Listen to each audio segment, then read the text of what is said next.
Bonsoir bien-aimés dans le Seigneur.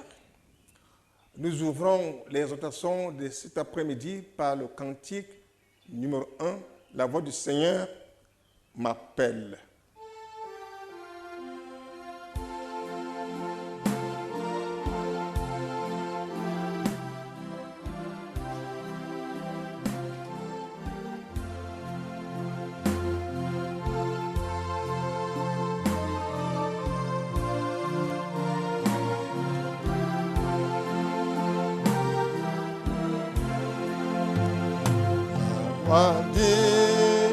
Seigneur m'appelle, prends ta croix et viens sur moi. Je réponds, sauveur fidèle, me voici, je suis à toi. Jusqu'au bout, je veux te suivre. Dans les bons, les mauvais jours, à toi pour mourir et vivre, à toi je suis pour toujours.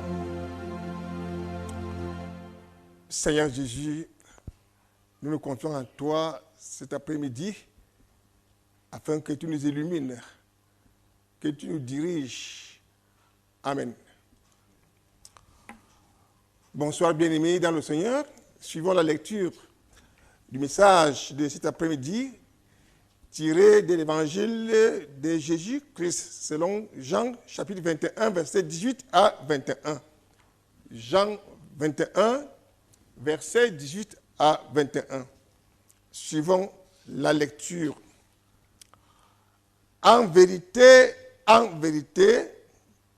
je te le dis, quand tu étais plus jeune, tu te saignais toi-même et tu allais où tu voulais. Mais quand tu seras vieux, tu étendras tes mains et un autre te saignera et te ramènera où tu ne voudras pas. Il dit cela pour indiquer par quelle mort Pierre glorifierait Dieu. En ayant ainsi parlé, il lui dit, suis-moi. Pierre s'étant retourné, vit venir après eux le disciple que Jésus aimait, celui qui, pendant le souper, s'était penché sur la poitrine de Jésus et avait dit, Seigneur, qui est celui qui te livre? Verset 21. Enfin, en le voyant, Pierre dit à Jésus, et celui-ci, Seigneur, que lui arrivera-t-il?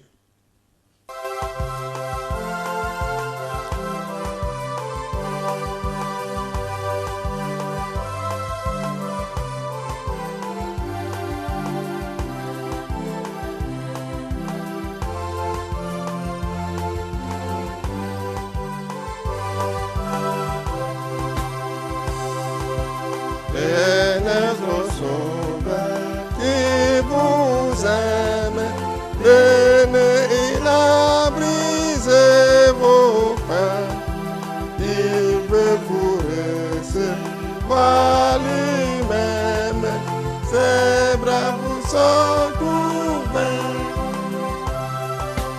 Oh, quel beau jour, sauveur fidèle, quand nous appuyons sur ton bras, vers la demeure éternelle, nous porterons la main. Bien-aimés dans le Seigneur, nous venons de suivre la lecture de ces messages tirés de l'évangile de Jésus selon Jean, chapitre 21, verset 18 à 21. Le thème du jour est porté sur la prophétie du martyre de Pierre. La prophétie du martyre de Pierre. C'est le thème du jour. Allons définir le terme martyr qui veut dire torture, mort que quelqu'un endure, en général, dès sa foi, dès sa cause. Martyr, veut dire torture, mort que quelqu'un endure, en général, dès sa foi, dès sa cause. Acte 7, versets 54 à 58. Acte 7, versets 54 à 58, nous permet de soutenir ce thème. Nous lisons. En entendant ces paroles, ils étaient furieux dans leur cœur et ils craissaient les dents contre lui. Mais Étienne, rempli du Saint-Esprit et fixant le regard vers le ciel, vit la gloire de Dieu et Jésus debout à la droite de Dieu. Et il dit, voici, je vois les cieux ouverts et le Fils de l'homme debout à la droite de Dieu. Ils poussèrent alors de grands cris en se bouchant les oreilles et ils se précipitèrent tous ensemble sur lui. Verset 58. Le traînèrent hors de la ville et le lapidèrent. Les témoins déposèrent leurs vêtements aux pieds d'un jeune homme nommé Saul. Voilà, bien-aimé, le martyr de Étienne, pour la bonne cause. Qu'est-ce que le texte voudrait nous rapporter aujourd'hui? Quand Pierre était plus jeune, il jouissait d'une grande liberté de mouvement et se rendait où il voulait. Mais ici, le Seigneur lui dit qu'à la fin de sa vie, il serait arrêté, lié et conduit à la mort. Bien-aimé, chose qui n'est pas facile. C'est ça le vrai disciple de Jésus. Suivons l'analyse de ce message. Versets 18 à 19. En vérité, je le dis, quand tu étais plus jeune, tu te saignais toi-même et tu allais où tu voulais. Mais quand tu seras vieux, tu étendras tes mains et un autre te saignera et te mènera où tu ne voudras pas. Il dit cela pour indiquer par quelle mort Pierre glorifiait Dieu. Et ayant ainsi parlé, il lui dit, suis-moi. Bien-aimé, l'appel lancé par Jésus à une entière consécration signifie aussi que la consécration de Pierre entraînerait sa mort. Matthieu 10, verset 37. On va le lire à la maison. Bien-aimé, ça veut dire donc que nous nous attendons à tout lorsque nous répondons à l'appel de Jésus-Christ. Le martyr ici n'est pas la seule souffrance. Il y en a plus d'autres. Cela veut dire que Pierre glorifierait Dieu en mourant, en martyr. Celui qui avait régné le Seigneur recevrait le courage de donner sa vie pour lui. Voilà une prophétie qui avait été arrêtée, qui était appelée à s'accomplir. Voilà Pierre qui est appelé à mourir en martyr pour avoir suivi Christ. Ce verset, c'est le verset 18, nous rappelle que nous pouvons glorifier Dieu dans la mort comme dans la vie. Voilà.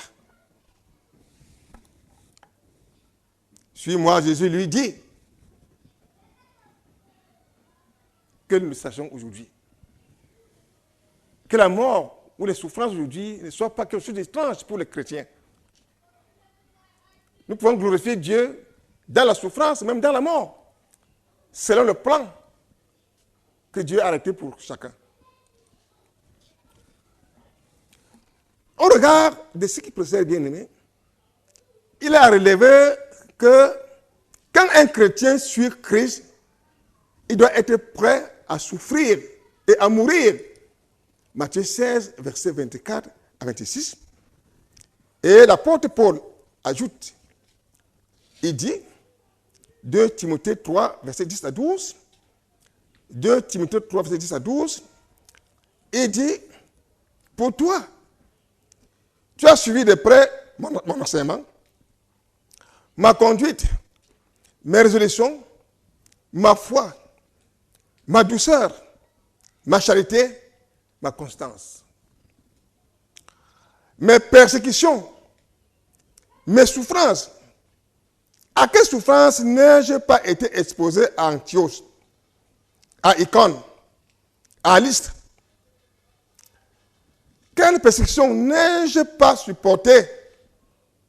Et le Seigneur m'a délivré de toutes. Voilà la lettre que Paul adresse à son bien-aimé, son fils Timothée. Il ajoute, or, tous ceux qui veulent vivre pieusement en Jésus-Christ seront persécutés. Les persécutions ne devraient pas être comme une chose étrange pour nous les chrétiens aujourd'hui. Satan a mille manières de nous persécuter selon l'engagement que nous prenons pour le service de Christ. Les persécutions sont professionnelles à l'engagement que nous avons pris pour servir Christ. Ah oui, parce que d'autres hommes souffrent physiquement, parce que, bon, certains vont dire, je veux voir comment Jésus va te soigner. D'autres croupissent dans des prisons. Je veux voir comment Jésus va te délivrer de la prison. D'autres souffrent de misère. Je veux voir comment Jésus va t'envoyer de l'argent. Il y a l'injustice. Les vrais chrétiens sont marginalisés dans le monde aujourd'hui. Il y a des conditionnalités qu'on leur pose. Fais ceci, fais cela, pour que tu sois bien vu dans ce monde. Il y a plusieurs manières. Il y a plusieurs manières. Nous subissons ces souffrances parce que nous avons suivi Christ. Nous subissons ces injustices parce que nous avons suivi Christ. Que le chrétien ne se pose pas la question, pourquoi suis-je marginalisé dans le monde? Pourquoi mon camarade a tel poste, mon camarade émerge, et pourtant, nous avons le même niveau, même positionnement. Pourquoi est-ce que moi, aujourd'hui, je ne parviens pas à émerger? C'est parce que tu as suivi Christ. C'est une façon de t'amener à le suivre. Tenez ferme. L'apôtre Pierre pouvait abandonner. J'ai lu un documentaire quand la persécution avait chauffé à Rome. Pierre a voulu fuir. Mais chemin faisant, il a rencontré Christ qui lui dit, où vas-tu? C'était fort. C'était fort. C'est un documentaire. Et Pierre a voulu fuir, mais chemin faisant, il a rencontré le Seigneur dans la vie de l'ennemi. Où vas-tu? Où vas-tu? C'est pour dire que tu ne peux pas t'échapper à la prophétie de Dieu. Pour nous chrétiens aujourd'hui bien-aimés, gardons cette leçon que tous ceux qui veulent vivre pieusement en Jésus-Christ seront persécutés. Les persécutions sont multiformes. Pendant 3 décennies, Pierre servit le Seigneur et attendit la mort qui lui était réservée. 2 Pierre 1, 12 à 15. il est écrit cependant que les souffrances et la mort au service du Seigneur glorifient Dieu. Et Pierre l'a compris. 1 Pierre 4, verset 14 à 16. Il faut que le chrétien le comprenne aujourd'hui que la souffrance ou la mort au service de Dieu glorifie Dieu. La tradition rapporte que Pierre subit le martyre sous l'empereur Néron vers 67-68 après Jésus-Christ. Crucifié la tête en bas parce qu'il refuse d'être crucifié comme son Seigneur. La tradition rapporte que Pierre subit le martyre sous l'empereur Néron vers 67-68 après Jésus-Christ. Crucifié la tête en bas parce qu'il refuse d'être crucifié comme son maître. Pierre a accepté qu'il soit crucifié la tête en bas. Il n'a pas voulu ressembler à son maître. On le crucifie comme son maître. Il dit non. On l'a crucifié la tête en bas, selon la tradition. Voilà. Versets 20 à 21. Pierre s'étant retourné, vit venir après eux le disciple que Jésus aimait, celui qui, pendant le souper, s'était penché sur la poitrine de Jésus et avait dit, « Seigneur, qui est celui qui te livre ?» Il s'agit de Jean ici. C'est Jean qui pose la question à Jésus-Christ, « Seigneur, qui est celui qui te livre ici là ?» C'est le même Jean qui a écrit cet évangile. Bien-aimé,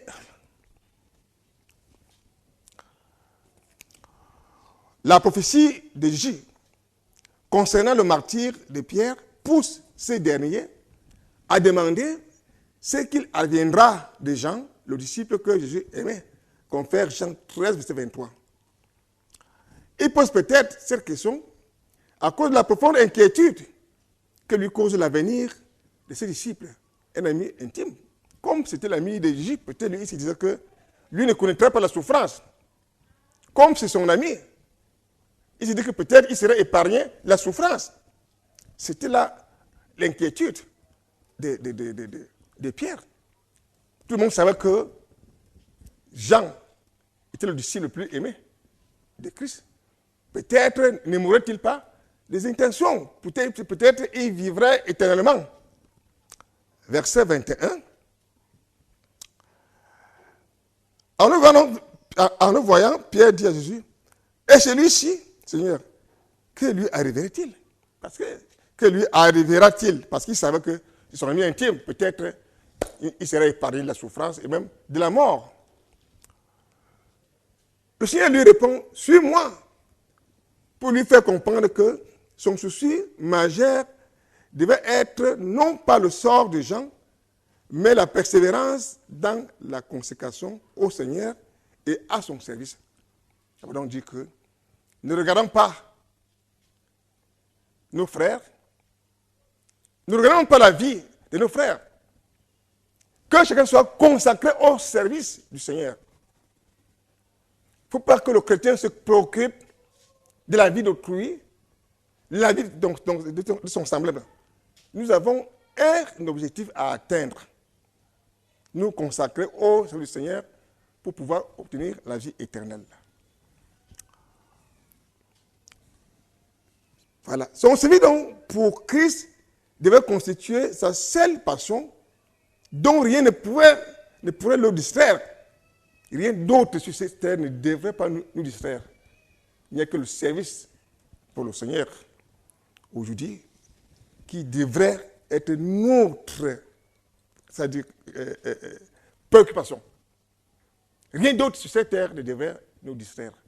Donc, bien aimé, on peut donc retenir une leçon qui est très importante, c'est ce que Paul nous révèle dans Timothée ici, 2 Timothée 3, verset 10 à 12. Il dit, « Or, tous ceux qui veulent vivre pieusement à Jésus-Christ seront persécutés. » Les persécutions, tant que nous sommes sur la terre, tant que nous servons le Christ, nous accompagnerons à notre vie de foi. Et bénissons ces paroles. Amen.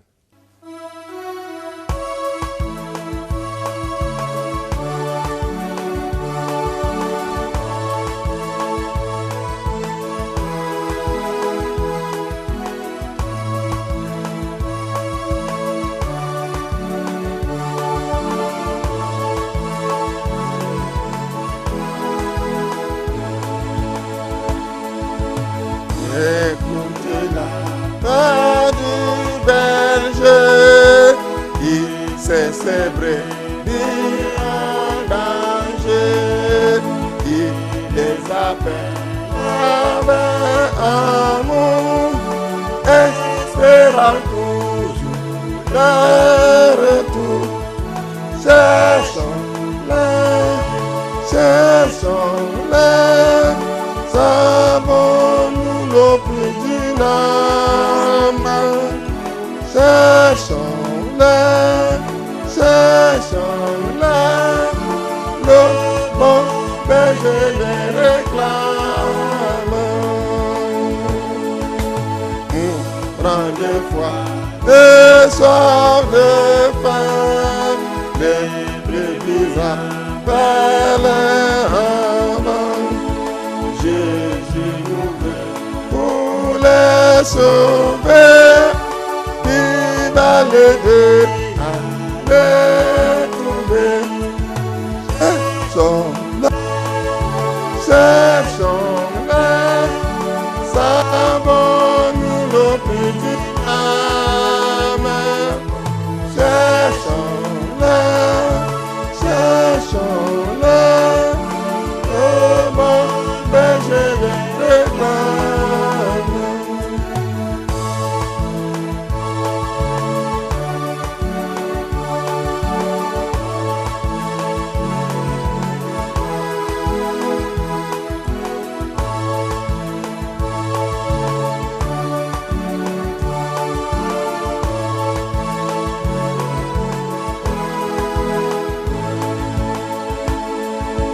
Des petits pas comptent chez nous, ne voulons pas traîner tout. Dis à tous ceux qui sont perdus que nous les voulons pour Jésus. Cherchons-les, savons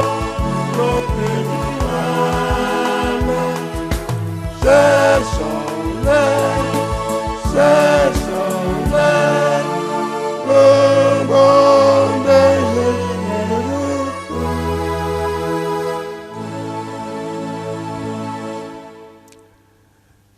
Tous ceux qui veulent vivre pieusement en Jésus-Christ seront persécutés. Éternel, notre bon Père Céleste, donne de comprendre aujourd'hui que les persécutions ne devraient pas être le sujet d'affliction pour le chrétien. Oui, au contraire, un sujet de joie lorsque nous sommes persécutés. Cela prouve que nous sommes sur la bonne voie, mon Père. Donne-nous de le comprendre, donne la force, la foi, de persévérer, Seigneur, dans le service, dans la crainte, quelles que soient les persécutions. Que ton nom soit béni. Amen.